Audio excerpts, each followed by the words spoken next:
হাজার বার শোনো, লাখো বার শোনো, কিন্তু যখনই তাদের কথা শুনি তখনই মনে হয় নতুন। এমন ইতিহাস তারা করে গেছে দুনিয়ায়। কোরআন শরীফ যতবার শুনি ততবারই শুনতেই মজা লাগে। কোনদিন মসজিদের ইমাম সাহেবকে কেউ টুকলো না, বলল না যে হুজুর কি মৌলানা সাহেব কি খাতিব সাহেব এই সূরা ফাতিহা রোজ রোজ পড়েন, একটা সূরা ভাল লাগে না, অন্যটা পড়িয়েন না, এটা বলেছে কেউ? হ্যাঁ, বলে নাই। কেন? কোরআন শরীফ পড়লেও নাকি শুনলেও নাকি যতবার শুনবা তত মিঠা বেশি লাগে। তো ইনাদের কথা যত শুনি ততই ভালো লাগে।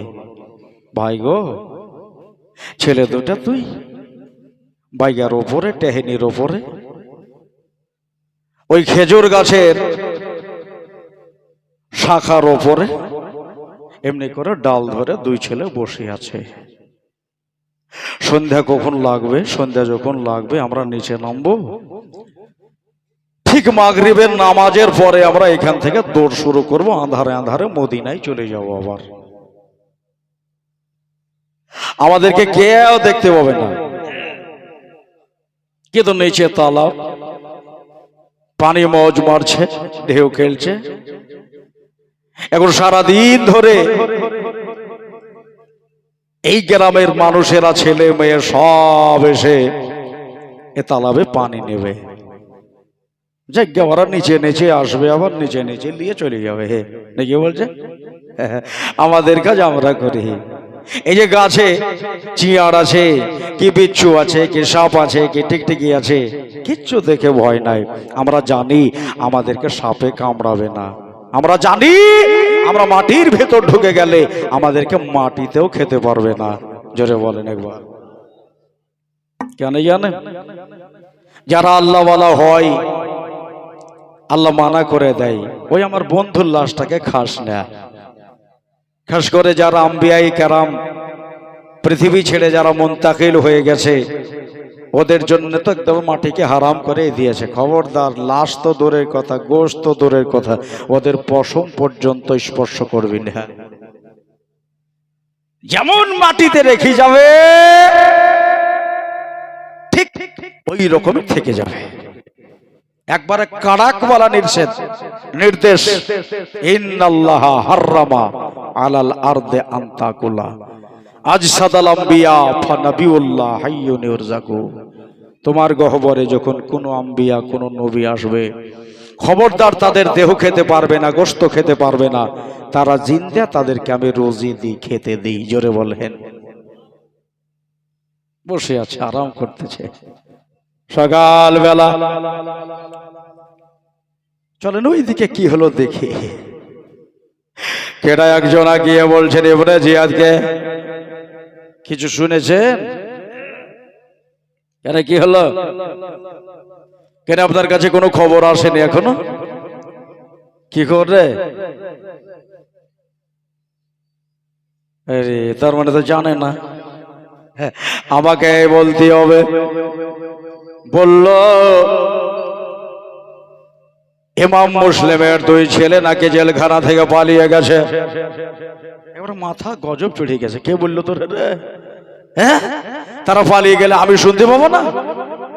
শুনলাম ছেলে দুটো জেলের ভিতরে নাই, তারা রাতের বেলাতে জেল থেকে পালিয়ে গেছে।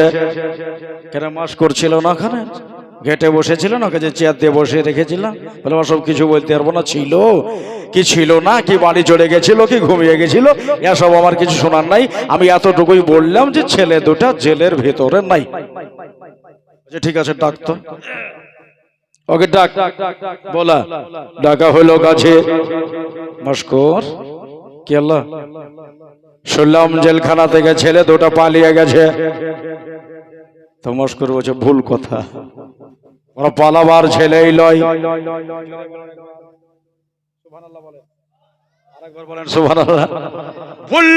ওরা পালাবার ছেলে লয়, পালাবার পাত্র নয়। পালাবে কেন তারা? না শুনলাম বলছে, সে তার লেগে বলছে পালায়নি তারা, মনে করে বিশ্বাস হয়ে গেছে তাহলে ছেলে দুটো আছে।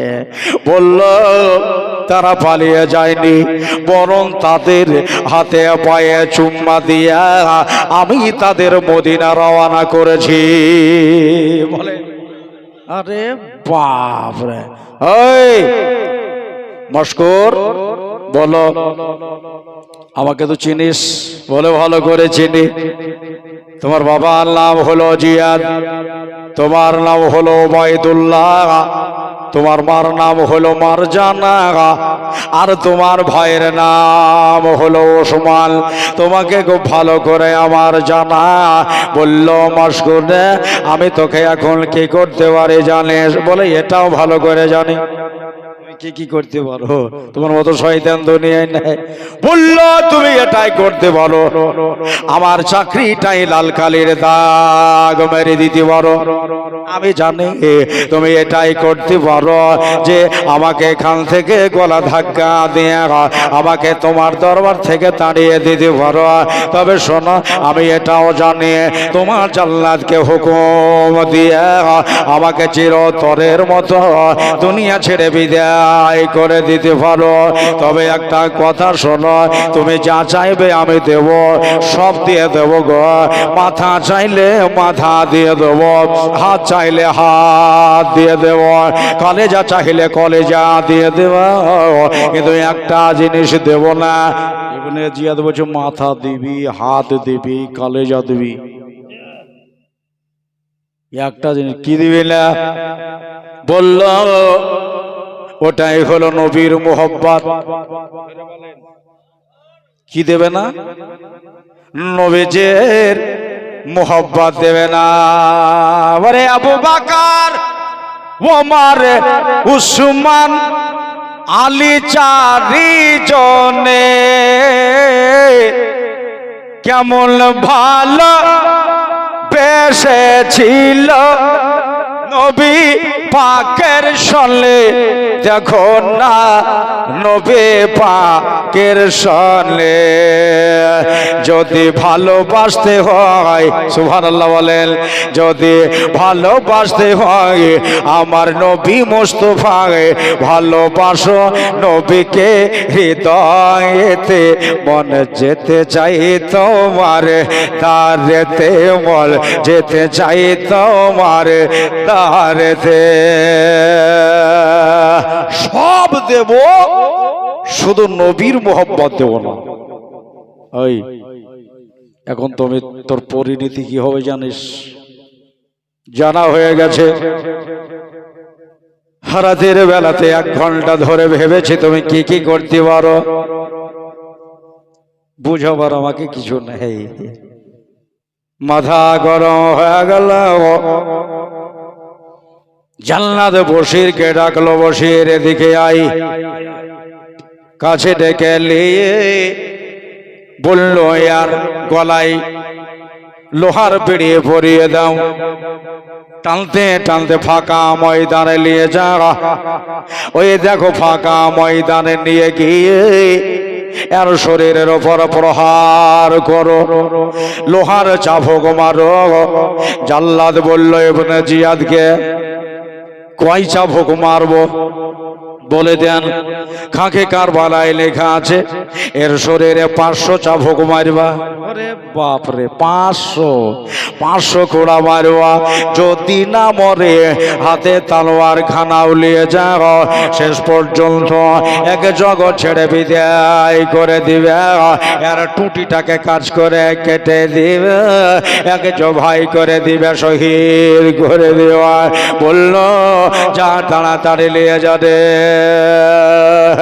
কাউরে চোরে করেনি, ডাকু ডালেনি, কার মা বোনকে আপনার হিজড়া হিজড়ি করেনি, কারো বেটিকে টিটকারি করেনি। মাটির ঝগড়া নয়, পাটির ঝগড়া নয়, বেটি লিয়া ঝগড়া ঝামেলা নয়। বলল ওই 2টা বাচ্চাকে ছেড়ে দেওয়ার জন্য আয় জানাবে হযরত মাশকুর শহীদ হতে চলেছে।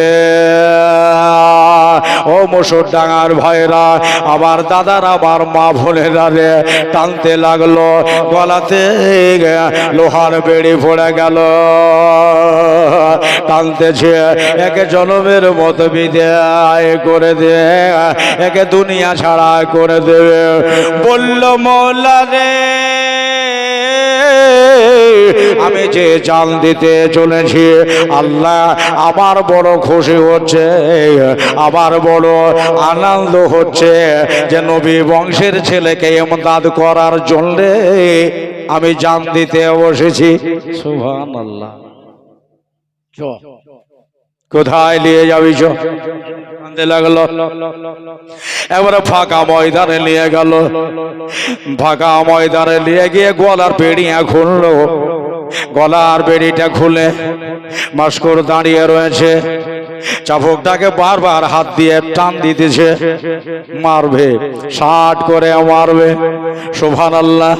হযরতে মাস্কুর বলছে দাঁড়া, চাবুক মারার আগে আমার শরীরের পিরানটা খুলে ফেলি।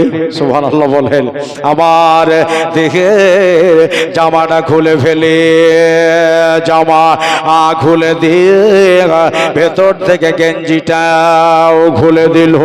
ভাইরা আমার মা বলে না, জান্নাত বলল মাস্কুর রে, জামা খুললে খুললে তুই যা গেঞ্জিটাও খুললে কেন?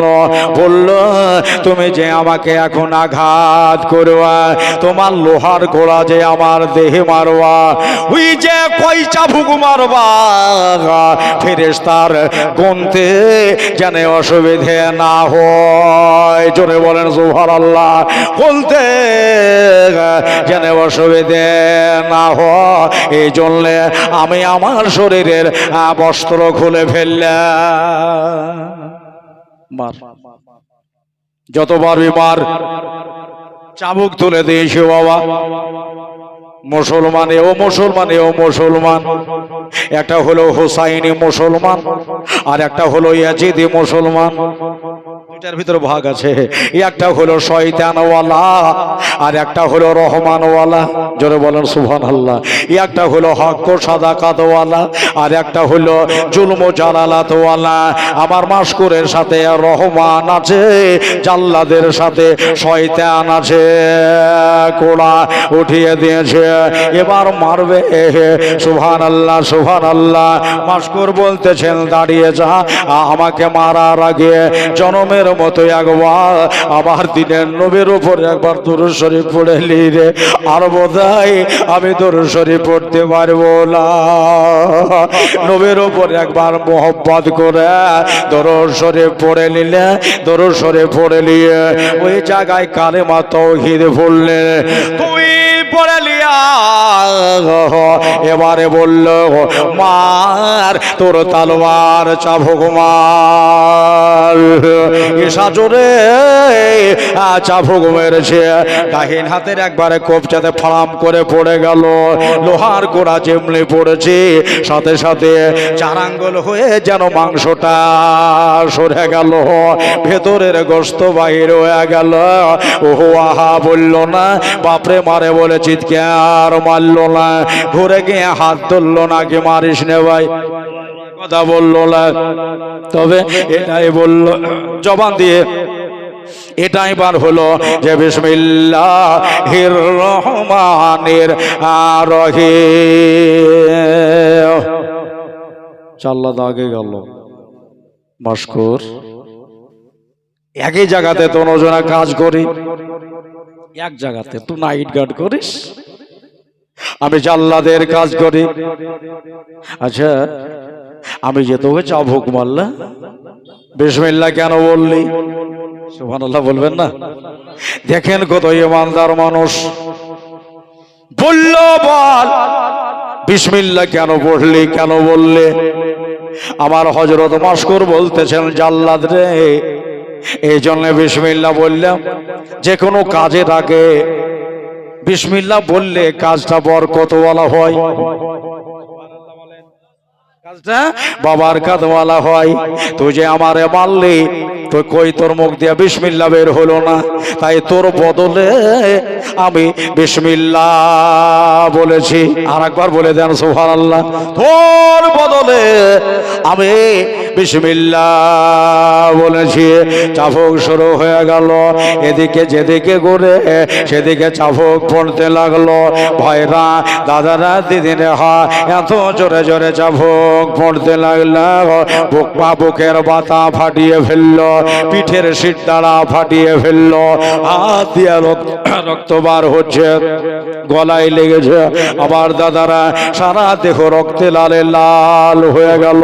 জানাবে আবাসকর বলতেছে, আমি আর টাকায় যদি দেখে লাই ইংরেজিয়াদের কালে খবর চলে যাবে, বাবার মতো করে আমাদের জীবনের মতো বিদায় করে দেবে।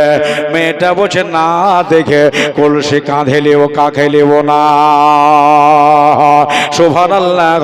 ছেলে দুটো তাকায়, মেয়েটা এবার এমনি করে ঘাটটাকে কাজ করে ওপর দিকে যেমনি তাকিয়ে দেখা, সাথে সাথে ছটা চোখে আগে জাগায় হলো। ছেলে দুটাও দেখছে, মা দেখছে ছেলে দুটাকে। ওই ছেলে বলল, মা জোড়হাত করে তোমার সামনে কয় পানি নিয়ে বাড়ি চলে যাও, কাউরে বইল না। মেয়েটা বলছে, বাবা তোরা কারা? ছেলে দুটো বলছে, আল্লাহ রসুলের পেয়ারা। জোরে বলেন সুবহানাল্লাহ। তোরা কারা?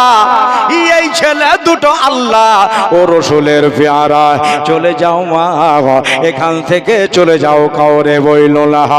মেয়ে বলল, বাবু রে, তোমরা বাচ্চা ছেলে, পরিচয় দাও, এত সকাল বেলাতে খেজুর গাছে কেন? কাটা ঢুকে যাবে, গা ফুটে যাবে, রক্ত বাইর হয়ে যাবে, কেন ওপরে তোমরা উঠেছ? পরিচয় দাও। বলল, মা গো, আমরা মিথ্যা কথা বলা জানি না। বাবার নাম হলো ইমামে মুসলিম, এই দেশের মানুষে শহীদ করেছে। আমার মা বাচ্চা কালে আমাদের রেখে মারা গেছে। আমরা শহীদ ইমাম মুসলিমের দুই বেটা। মেয়েটা শুধু তাকিয়ে তাকিয়ে দেখলো, মায়েদের দিল নরম হয়, কেন না আমারও তো এরকম বেটায় আছে।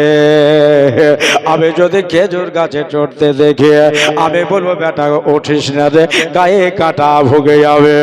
বললো, বাবা ওই কলসিটা তুলে পরে রেখে দিলাম।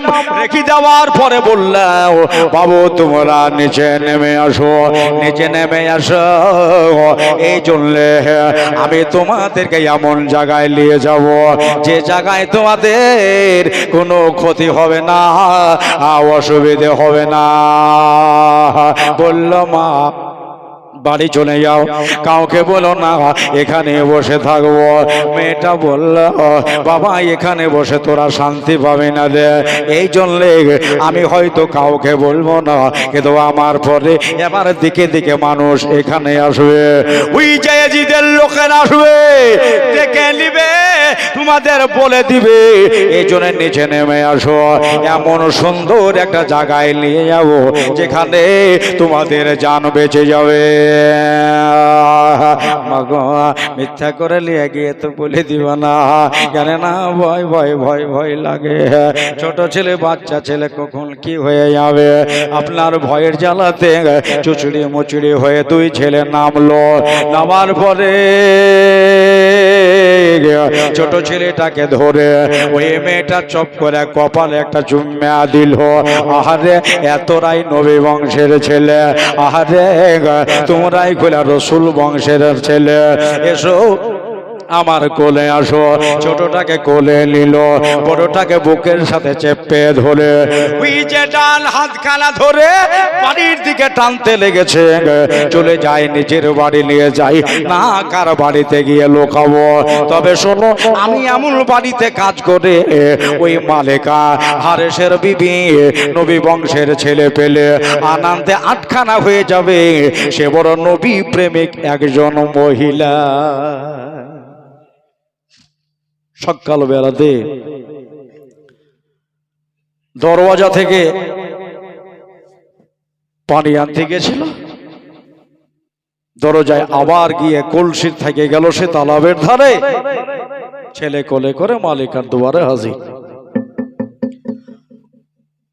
মালিক একটু বেরিয়ে আসো। বলে কেন রে, কি হয়েছে? বলে দেখবা তো এসে একটা মজার জিনিস নিয়ে এসেছি। কি নিয়ে এসেছিস? বলে তুমি না দেখলে বুঝতে পারবা না। বলে আরে তোকে পানি আনতে পাঠালাম, আমার মজার জিনিস, তুই কি নিয়ে আসলি? বলে দেখবা তো, এসো না, তোমার দিল বাগ বাগ হয়ে যাবে, দিল খোশ হয়ে যাবে। মালিক বলছে দেখাই যাক তাহলে। আমার বাঁধি, আমার দাসী, আমি কিন্তু নিজের টাকা দিয়ে কিনেছিলাম, আমার স্বামীর টাকা লোহি। একে কাজ করাবার উদ্দেশ্যে 12 বছর আমার বাড়িতে কাজ করবে বিনা টাকাতে, মানে কিনে নিয়েছে। বেরিয়ে আসলো, দরজাটাকে আলগা করে কই দেখি কি মজার জিনিস নিয়ে এসেছিস। তাকিয়ে দেখতেছেন দুই ছেলে। আরে এরা কারা? এরা কারা? বাদী বলল এরা ইমাম পাকের 2 সন্তান। ওই যে মদিনার ফুল, এরা প্রস্ফুটিত ফুল দুটাকে নিয়ে এসেছি। এরা রসুল বংশের ছেলে, নবী বংশের ছেলে, এবং মুসলিমের 2 লাল। সুবহানাল্লাহ। এই 2 ছেলে? বলে হ্যাঁ। আমার স্বামী তো পাকা কুকুরের মতো ঘুরিয়ে বেড়েছে, রাতকে রাত মনে করে না, দিনকে দিন মনে করে না, গাধুয়ার ঠিক নাই, খাওয়ার ঠিক নাই, মাথা চড়া নাই, পাগলা হয়ে গেছে। কোন পাপি রে? বললো দে আমার কোলে দে, নবী বংশের ছেলেকে আমার কোলে দে। ছোট ছেলেকে নিজের কোলে নিয়ে চুমা দিয়ে বলতেছেন আল্লাহ আমার নসিব ভালো, আমার ভাগ্য ভালো যে বিনা জিয়াফতে নবীজির বংশ আমার গেরে হাজির। বলে দেন সুবহানাল্লাহ। চুমা দিয়া বড়টাকে বুকের সাথে ধরে মাথাখানে চক্করে চুমা দিয়া বাদিকে বসে, যা তোর সাথে আমার 2টা কথা আছে, যা কলসি আর পানি নিয়ে আয়। কলসি পানি নিয়ে আসে মালেকার দরবারে দুয়ারে জমা দিয়ে বলল, মালেকা গো আমার সাথে কি কথা আছে তুমি এক্ষুনি বয়ান করে দাও। মালেকা বলল, ওরে আমার বাঁধি একটা কথা শুনেলে, তোকে আমার টাকা দিয়ে কিনেছিলাম, শুন শুন, কান দিয়ে শুন, ভালো করে শুন রে। এই নবী বংশের ছেলেকে আমার বাড়িতে নিয়ে আসার জন্য তোকে আমি আজাদ করে দিলাম। জোরে বলেন সুবহানাল্লাহ। তোকে আমি আজাদ করে দিলাম। আজ থেকে হাত পা টিপতে হবে না, আমার মাথা দাবাতে হবে না, আমার থালে বাসন মাজতে হবে না, যা চলে যা, তোকে আজাদ করে দিলাম। আলহামদুলিল্লাহ নারা লাগিয়ে মেয়েটা নিজের বাড়ির দিকে রওনা হয়ে গেল। একবারে দরজায় খিল দিয়ে ভালো করে শিকল বন্ধ করে মালেকা বলতেছেন, আজ সুযোগ পাইছি। সুবহানাল্লাহ, জোরে বলেন। আজ সুযোগ পেয়েছি, ছেলেদের একটু খেদমত করার সুযোগ পেয়েছি। ওই কলসির পানিটা আঙ্গিনার মাঝখানে রেখে দেয়া হয়। 2 ছেলের তো ঘুম নাই সারা রাত। সুবহানাল্লাহ। জেলের ভিতরে সারা রাত তাদের ঘুম নাই, ওইদিকে সারা রাত দৌড়িয়েছে। বন্ধুর 2 রাত 2 দিন ঘুম নাই। ছেলে 2টা চোখ মুখ বসে গেছে, একবারে চেহারায় যেন চোখের পাটে কালো হয়ে গেছে। ছেলে 2টোকে বলছেন, বাবা ভয় করো না, চিন্তা করো না। বলল, মা গো জানি না কোন দিক থেকে কেউ এসে কি তলোয়ার মেরে দেবে, পাপের মতো আমাদের কেউ কেটে ফেলে দেবে। মালিকা বলছে, একটা কথা শোনো, আমি এই বাড়ির মালিকা, তোমাদের সামনে পাকা কথা দিলাম, আমার ভেতরে যতক্ষণ জান থাকবে, প্রাণ থাকবে, আল্লাহর কসম তোমাদের মারতে দিব না। ছেলে দুটা বিশ্বাস করে নিল। কেন মা একটা ওয়াদা করলেন, যতক্ষণ ভেতরে আমার জান আছে ততক্ষণ তোমরা জিন্দে, তোদের যদি মারতে হয় আমার লাশের ওপর দিয়ে যেতে হবে। আমি থাকাকালীন তোমাদের লাশ মাটিতে পড়তে দিব না। সুবহানাল্লাহ। হ্যাঁ, খাকে কারবালাই আল্লামা ইফতেখারুল হাসান পিওর উর্দু ভাষায় লিখেছে। ছেলে দুটা বিশ্বাস করে নিল। মা জননী শরীর থেকে জামা খুলে নিয়া গেঞ্জি খুলে নিয়া ছেলে দুটাকে বলল, দাঁড়িয়ে যাবে, এবার তোমাদের গোসল হবে। মা জননী ছেলে দুটার শেষ গোসল দিচ্ছে। দুনিয়াতে এদের আর কেউ গোসল দেবে না রে বাবা। দুই ছেলেকে একসাথে দাঁড় করিয়ে দিলে, দাঁড় করিয়ে দিয়া এক লোটা পানি ঢালে বড়টার মাথায় দেয়, আর এক লোটা পানি ঢালে ছোটটার মাথায় দেয়। জানি না ছেলে দুটার মনে কি যে দুঃখ হলো, একসাথে দুই ভাই হাউমাউ করে কেঁদে উঠেছে। মা গো, আজ তুমি কত দূরে গো মা। মালিকা বলল, বাবা রে, তোমাদের মার মতো গোসল দিচ্ছি। আমি জানি তোমাদের মা হওয়ার যোগ্য নয়, কিন্তু আমি জানি আমিও তো একটা মায়ের জাত। তোমার বাদী হিসাবে, দাসী হিসাবে যদি বলো তাও চলবে।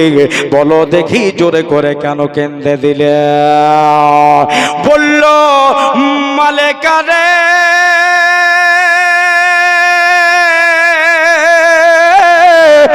এই জন্য কেঁদে দিলাম, আমার মায়ের কথা মনে পড়ে গেল।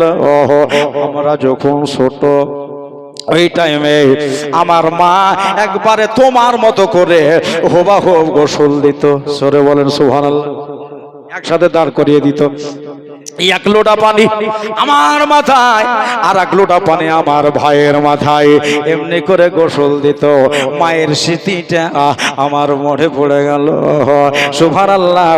মা জননী বুকের সাথে ছেলে দুটাকে জড়িয়ে ধরে বলল, আমার বাড়িতে যতক্ষণ থাকবো মা তো হতে পারবো না, যোগ্যতা আমার সেরকম নাই, কিন্তু বাবা মনটাকে জোড়াবার জন্যে, দিলটাকে শান্তি দেওয়ার জন্যে এই টাইমটুকু তুমি আমাকে মা বলে ডেকো।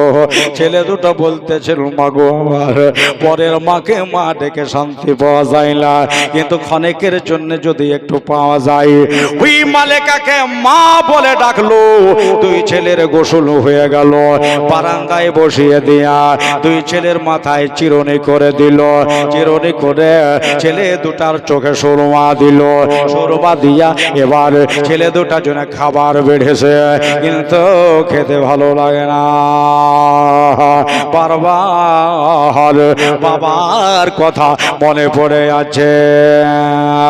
মা নিজে হাতে দুই ছেলেকে খাওয়িয়ে দিলেন। খাওয়িয়ে দিয়া, সুবহানাল্লাহ, বাবা এখন তোমরা চিন্তা কইরো না।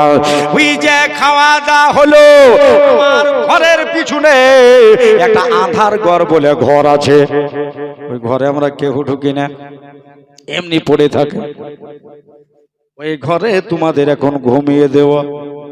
সন্ধ্যা যখন লাগবে, মাগরিবের আজান যখন হবে, আমি নিজেই ডেকে দেব, রাস্তা দেখিয়ে দেব, মদিনার দিকে দৌড়বা। জোরে বলেন সুবহানাল্লাহ। ঠিক আছে মা, এরকম দয়াবান মা না হলে কি হয়? বললো, তোমরা এখন ঘুমিয়ে যাও। ঘরের ভিতর নরম করে একটা বিছানা পেতে একটা বালিশ দিলেন। একটা বালিশে দুই ভাইয়ের মাথা, জোরে বলেন সুবহানাল্লাহ, এক জায়গায় জোড়া হয়ে তোমরা শুয়ে যাও।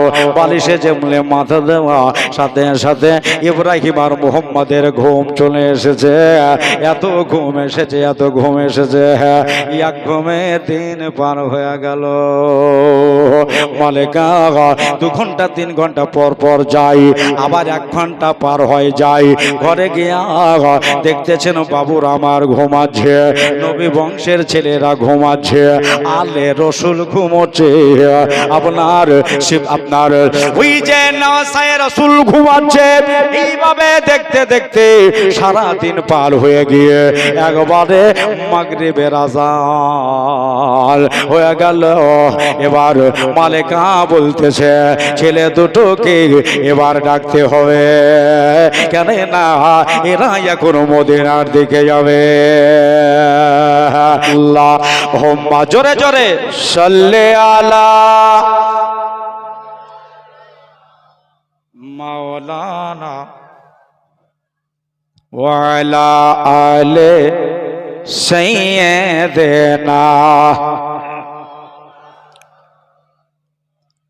সাল্লি আলা মুহাম্মাদিন সাল্লি मोहम्मद हरदम जुबान से निकालो पाक नामे मोहम्मद हरदम जुबान से निकालो शफीअना मोहम्मद सल्लल्लाहु ताला अलैहि वसल्लम। सुबहानाल्लाह।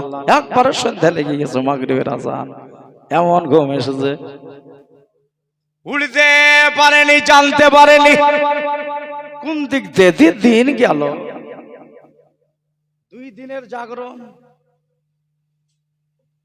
মাগরিবের আজান হয়ে গেল, নামাজ হয়ে গেল। আমার যুবক ভাইরা, আমার বয়স্ক বাবাজিরা, মা বোনেরা গো, মালিকা বসে যায় আমি একটু ডেকে দিই ছেলে দুটাকে, এরা এখনো মদিনার দিকে দৌড়াবে। দরজায় গেলেন ডাকতে, ওই যে ছেলের ঘুম দিকে মালিকা বলল যদি আমি এদের ঘুম ভাঙিয়ে দিই, এরা যদি নারাজ হয়ে যায়, রাসূল আমার প্রতি নারাজ হয়ে যাবে। ডাকবো না, দেখি কতক্ষণ ঘুমাই, আরেকটু দেখি, 1-8 ঘন্টা আরো ঘুম পাক, ভালোভাবে আন্ধার হয়ে যাক, রাস্তায় বেরোলে কেউ যেন দেখতে না পায়। এইভাবে এশার টাইম হয়ে গেল, তারা এখনো জাগতে পারলো না। এশার সময়তে ওই যে পাকা পাপি হারেস পাপে, ওর সব কিছুই পাপ। বন্ধুরে বন্ধুরে, তেলে যার দয়া নাই মায়া যায়, 2 ঠ্যাংকে ধরে যে ছেলে ফেলেকে ফেড়ি ফেলতে পারে। ইস, নিজের পিপির গলাতে যে ব্যক্তি তলোয়ার চালাতে পারে, এর মতো পাপী আর দুনিয়ায় আছে নাকি? সুবহানাল্লাহ। মনে হচ্ছে একবারে এমন ভাবে আসছে, এক আপনার পাখা উপরে, এক পাখা নিচে দিয়ে যেমন করে পাখিগুলো উড়ে একবারে দৌড়ে দৌড়ে দৌড়ে দৌড়ে চলে আসছে। সুবহানাল্লাহ। কেন দৌড়ে আসতেছে? হারেস রে, তুমি তো ঘোড়া নিয়ে দৌড়ে বেড়াচ্ছিলে, কিন্তু এখন তুমি দৌড়ে পায়ে কেনে হেঁটে আসো। ও ভাই আমার দাদারা, দরজার কাছে এসে দরজায় বাড়ি মারলো, দরজায় বাড়ি মেরে দিয়ে বসে, বিবি খোলো, তাড়াতাড়ি খোলো, দরওয়াজা খোলো। বিবি বলছে আপত আমার বাড়িতে এলো, হ্যাঁ বাহিরে থাকলেই ভালো। দেখবেন যে বাড়িতে স্বামী তারি মদ খায়, ওই মেয়েগুলা বলে বাহিরে যতক্ষণ ততক্ষণই ভালো, বাড়িতে এসে আবার গালি গালাজ শুরু করবে, মুখ থেকে দুর্গন্ধ ভক ভক করে বাহির হবে। ওই দুর্গন্ধ শুনতে আমি রাজি নাই। বাবা মা দিয়েছে, এখন ছাড়তে পারি না। তারিখর হলেও এটাই হলো আমার স্বামী। ঠিক কিনা জোরে বলেন? তো দরওয়াজা খোলা হলো, দরওয়াজা খোলার পরে নিজের স্বামীকে ভেতরে নিল। আগে ঘোড়া কোথায়? চল বিবি বসে বলবো। বারান্দায় বসলো, খিদে তো লেগেছে অনেক, চারটে কিছু খেতে দাও। আর ব্যাপারটা হলো যে আমার ঘোড়াটা রাস্তাতে মরে গেছে রে বিবি। মরে গেছে বলে, বলতেছে আলহামদুলিল্লাহ। ইরে আমার দুশ্মন নাকি রে? হাত পা বালা জিন দিয়া তাজা ঘোড়া মরে গেল আর বলছে আলহামদুলিল্লাহ। এই বিবি তুই আমার দুশ্মন? হ্যাঁ দুশ্মন? বলে স্বামী আমার দুশ্মন হয় তাহলে এক বাড়িতে থাকতে আরো? তোমার মতো স্বামী কোথায় পাবো? আর ভিতরে বসে তোর মতো হারামে থেকে নাই, তোমার মতো স্বামী আর খুঁজি পাবো? বলল বিবি শোন, আগে কথার ফাইসালা হবে। কিসের জন্য আলহামদুলিল্লাহ বললি? আজ তোর দিন নাকি আমার দিন? তুই থাকবি বাড়িতে নাইলে আমি থাকবো বাড়িতে। বল কিসের জন্য বললি? কথা কিন্তু ক্যাচ করে ধরে ফেলেছে। মালিককে বলছে দাঁড়াও, মেয়েদের গলা তো তুমি জানো না, তোমাকে কি দিয়ে বুঝিয়ে দেব তুমি খুশি বুঝছেন? খুশি হয়ে যাওয়া। বল বিবি কিসের লেগে আলহামদুলিল্লাহ বললে? বলছে প্রাণের স্বামী গো তুমি বোঝনি, তুমি হয়তো উল্টা বুঝেছ। আমাদের জিন্দা ঘোড়া তাজা দাহলা ঘোড়া, যে ঘোড়া আমার স্বামী চলে আমি গেলেও চড়ি, ওই ঘোড়াটা যখন মারা যাওয়ার কথা শুনলাম আলহামদুলিল্লাহ কেন বললাম জানো? এই জন্য বললাম খোদা না খাস্তা আমার স্বামী তো মারা যায়নি, আমার চার পায়া ঘোড়া মারা গেছে, যাক আমার জিন্দা স্বামী তো বাড়ি ঘুরে এসেছে। তোমার এই আমি খুব ভালোবাসি, তোমার মারা যাওয়ার কথা শুনে আমার মনটা খারাপ হইতো। আরে বলছে বিশাল ভালোবাসে আমারে, এর মতো আমার বিবির মতো কেউ নাই। ভিতরে বসে বসে তোর মতো হারামে যদি মরুক তো ভালোই হবে। বন্ধু রে বাইরে রে বললা বিবি কিছু খেতে দাও, তুমি আমার প্রাণের স্ত্রী, হ্যাঁ জীবন সঙ্গিনী, প্রাণ নেই আমার অর্ধাঙ্গিনী, দাও আমায় কিছু খেতে দাও। আমার দাদার আর স্বামীরে খেতে দেওয়া হলো। খেতে দেওয়ার পরে বোঝাচ্ছে ও গো আমার প্রাণপণ, সারাদিন ধরে চুলগুলো উস্কো খুস্কো করে তুমি কি করে বেড়াও? বলে বিবি তুই বুঝবি না, তোমাকে রানী বানাবো, এই জন্য একবারে বুঝা দিবে টাকার বোঝা। ইবনে জিয়াদ লিখেছে যে ইমাম মুসলিমে দুই ছেলেকে যে ধরে এনে দিতে পারবে এক বোঝা তারে টাকা দেবে, ওই টাকাটা বোধহয় আমি পাবো। এদিকে তো হাত আফসৌ সৌ মানুষ মুসলিমের দুই বেটাকে খুঁজতেছে, জানি না কার ভাগ্যে আছে। এবার আমি এই জন্য রাতের বেলাতে বাহির হব। মালিককে বলছে আপদ দূর হয়ে যায়, তাড়াতাড়ি খাও, সুন্দরভাবে খাও। আরে পেটে খিদে লেগে ইজাটা বাড়ি থেকে বাহির হয়ে যায়। বুঝি একেবারে দিকে বার করবো, খাওয়া দাওয়া হয়ে গেল। এবার খাওয়া দাওয়া করার পরে হারেস বলতেছিল বিবি ছেলে দুটা জানি না কার ছাদনা তলায় আছে, কার কান্ঠার বাইরের ও রয়েছে, কোন গাছের নিচে, ফুল গাছের ওপরে, বা কোন বাঁশের তলায় রয়েছে। রাতের বেলাতে তাদের নির্ণয় করতে পারবো না। বিবি গো একটু বিছানা পাতো, শুয়ে যাই, ভোর রাত্রে উঠে আবার আমি ছেলে দুটাকে খুঁজতে যাব। বিবি বলেই তো বাড়ি থেকে যাবে না, ছেলে দুটাকেও বোধহয় মদিনার রাস্তায় ছাড়া হবে না। জানি না এদের ভাগ্যে কি লেখা আছে। সুবহানাল্লাহ, বা স্বামীর জন্য বিছানা পেতে দেওয়া হলো। খাওয়া দাওয়া করে নিজের স্বামী আর নিজের স্ত্রী এক বিছানায় ঢুকে গেল। হারেস বলছে আল্লাহ ছেলে দুটাকে জানে আমি পেয়ে যাই, আর ওর বিবি বলছে আল্লাহ গো আফত জানে বাড়ি থেকে বাহির হয়ে যায়, ছেলে দুটোকে মদিনায় ছাড়তে হবে। বিছানায় একটা, আর ওই বিছানাতে মদ চলছে দুটা। বলেন সুবহানাল্লাহ। একটা হলো জান্নাতি মদ আর একটা হলো জাহান্নামী মদ, দুইটা দিক। এইভাবে রাত মালিকা তো ঘুম নাই, কখন হয়তো ছেলে দুটো উঠে পড়বে, মা বলে ডাকবে, আব্বা বলে বোধহয় কেঁদে উঠবে।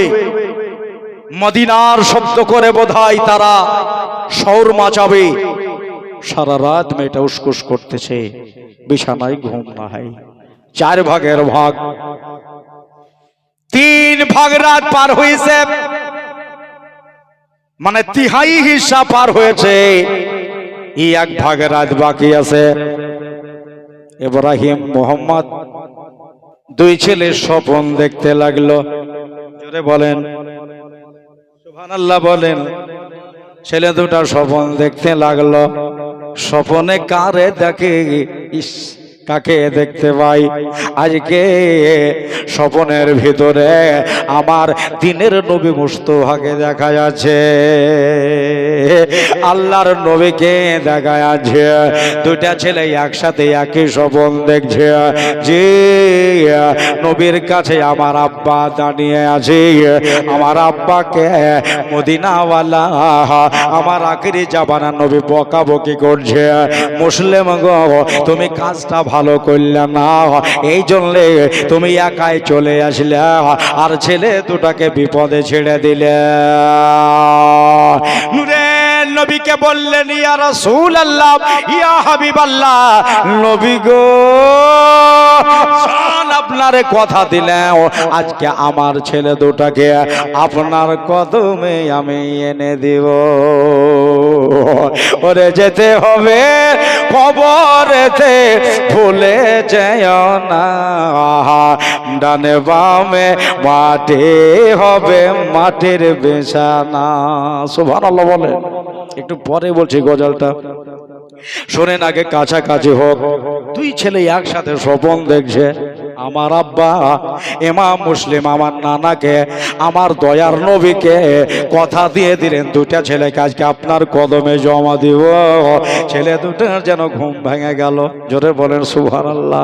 এই যে কয়েকদিন পরে আমার আব্বার সাথে দেখা হলো। আব্বা গো, আব্বা আব্বা করে 2 ছেলে কেঁদে দিয়েছে। রাত পার হয়ে যাচ্ছে, ফজর ওয়াক্তের সময় চলে এসেছে। একসাথে 2 ছেলে মাথায় মাথা ঠেকিয়ে আব্বা আব্বা করে কাঁদছে। আজকে তাকিয়ে দেখো রে, কুফার মাটিতে কার কান্নার আওয়াজ পাওয়া যায়? দুনিয়ার ভাইরা রে, কুফার বাড়িতে কার কান্নার আওয়াজ? এ কান্নার রোল আর বাড়িতে আসে। 2 ছেলে জোরে জোরে আব্বা আব্বা আব্বা আব্বা করে কাঁদছে। মালিকার রূহ কেঁপে যাচ্ছে, মালিকার দিল চৌচির হয়ে যাচ্ছে। মালিকা বিছানায় নিজের চোখের পানি দিয়া বালিশ ভিজাচ্ছে। আমার মানিকেরা, আমার সোনারা, এরা জেগে গেছে, এরা জোরে জোরে কাঁদতেছে। আমি যে বলেছি তোদের মায়ের মতো তোমাদের পাশে আমি দাঁড়াবো। ইয়ে কান্নার আওয়াজ ওই হারেস পাপির কানে চলে গেল। আর যাবা কোথায়? আরে বার বার বার করে কানি ওড়াচ্ছে, বিবি রে, ও বিবি, জাগো জাগো, তাড়াতাড়ি জাগো। আমার মন বলছে ইমাম মুসলিমের 2 বেটা আমার বাড়িতে হাজির। বিবি ওঠো তো। বিবি বলছে কি হলো গো? বলে আরে ছোট ছেলের আওয়াজ, মনে হয় আমাদের বাড়ির বাহিরে কানটাতে বোধহয় আছে। আওয়াজটা ভালো করে শোনো দেখি। আমার মনে লাগছে আমাদের বাড়ির ভেতরেই লাগছে। ওর বিবি বলছে সারাদিন তুমি যা করে ধাঁধা লেগে আছে নাকি তোমাকে? ধাঁধা লেগে আছে? আমাদের গ্রামে মুসলিম বলে একটা লোক হসপিটালে ভর্তি করেছে, আগলদারি করতো। আপনাদের আগলদার আছে এখন? ওই যে লাঠি হাতে করে মার জোগায়, মার যোগানদার বলে না? তো হসপিটালে ভর্তি, খুব জ্বর। একবারে আপনার জ্বরে ও অজ্ঞান হয়ে গেছে, ছেলে পেলে নিয়ে গেছে। সেলাইন দিয়েছে, সিস্টার গুলো সেলাইন টিলাইন দিয়ে ওরা সব রাতের বেলাতে সব বসে আছে নিজের নিজের ডেরাতে, নিজের চেয়ারে। আর এই কিন্তু রাতের বেলাতে হাঁক মেরে দিয়েছে ওই ঘুমের ঘরে। হে অজ্ঞান, মানে মাঠে যেরকম করে দেয়। হ্যাঁ, সিস্টার গুলো বছর বোধ জান যাচ্ছে, জান যাচ্ছে, তাড়াতাড়ি হাই এসে বোঝো লিস্ট দেখে। মুসলিম, কি হলো? কাকে ডাকছো? কি হলো তোমার? ও বলছে আমি ঘুমের ঘরে আগলদারি করছি। গোবর ঘরে ওই যে আমার দোকানদার করছি, আমার দাদার এরকমই হয়, দিনের বেলায় যা করো রাতের বেলাতেও তুমি ওটাই গাইতেছো, কেউ নাই বাড়িতে, কোনো কান্নার আওয়াজ নাই, ঘুমাও ভালো করে, মাথা হাত ঘুমাও ঘুমাও ঘুমাও। বলতেছে বিবিরে যতই ঢাকো না কেন আমার কাছে ওই দুই ছেলে ধরা পড়ে গেছে।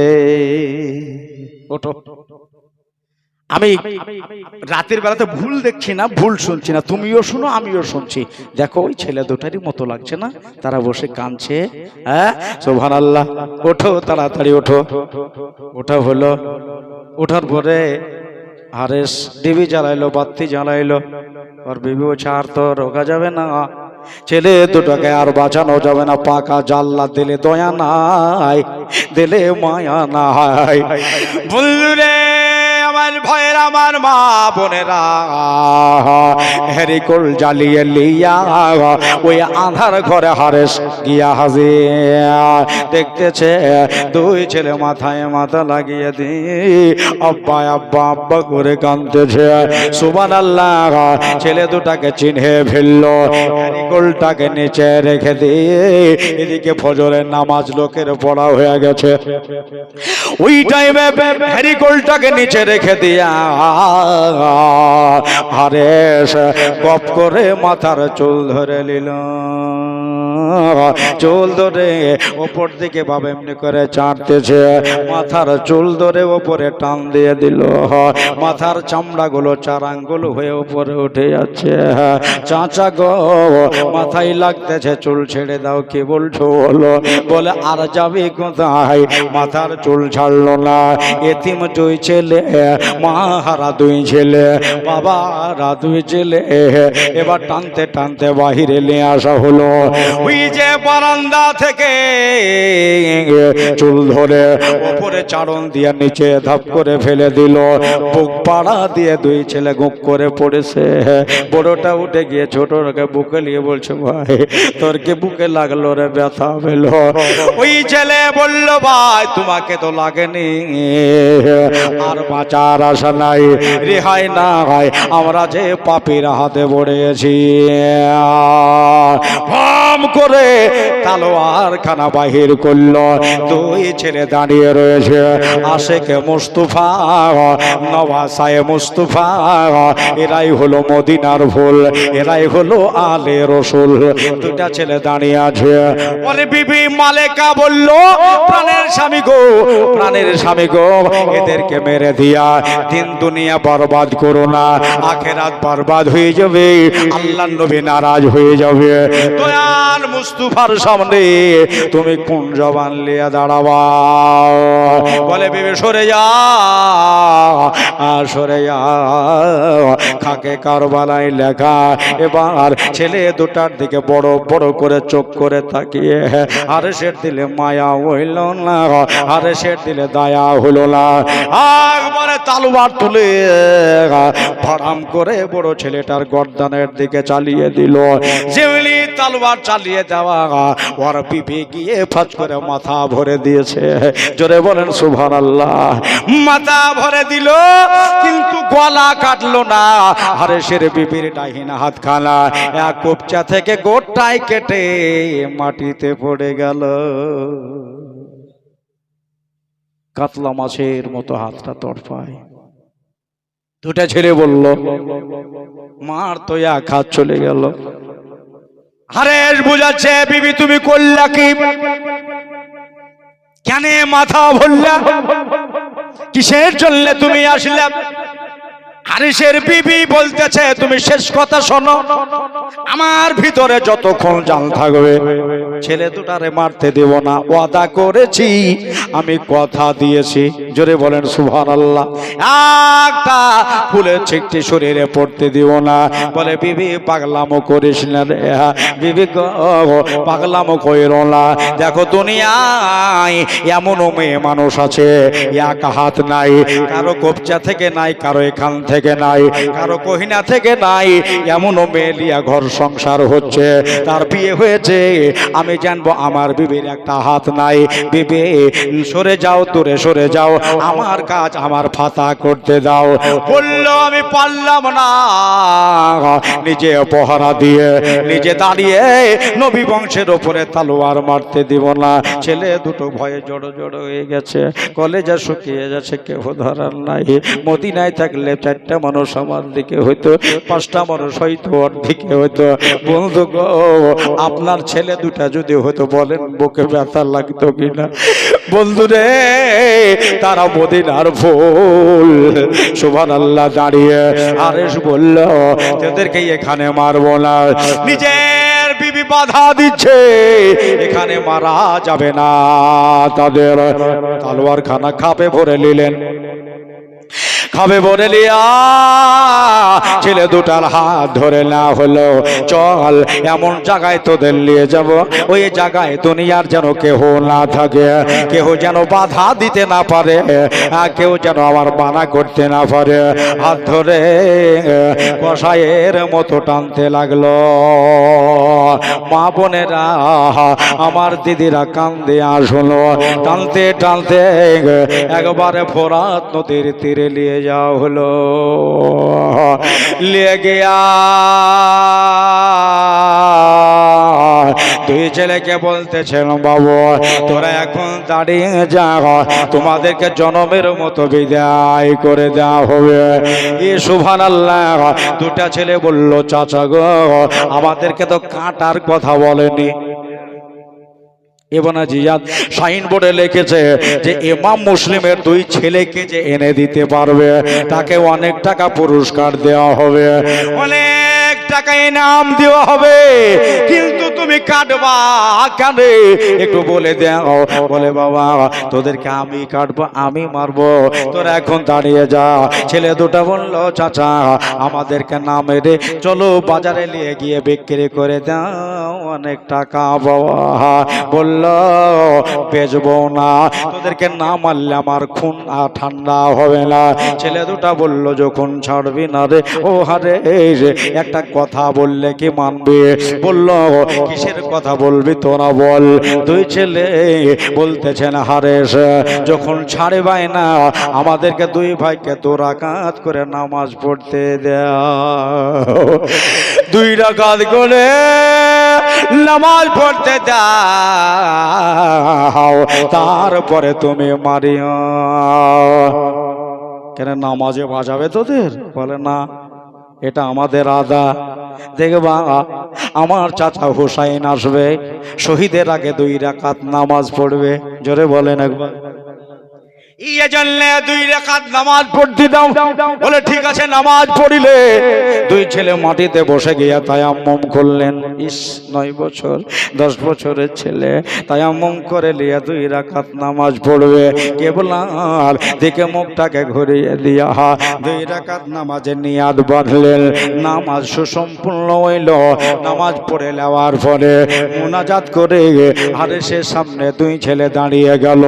সুবহানাল্লাহ। 2 ছেলে বলতেছেন, হারেস এবার তোমার কাজ শুরু করে দাও, যখন তুমি ছাড়বাই না।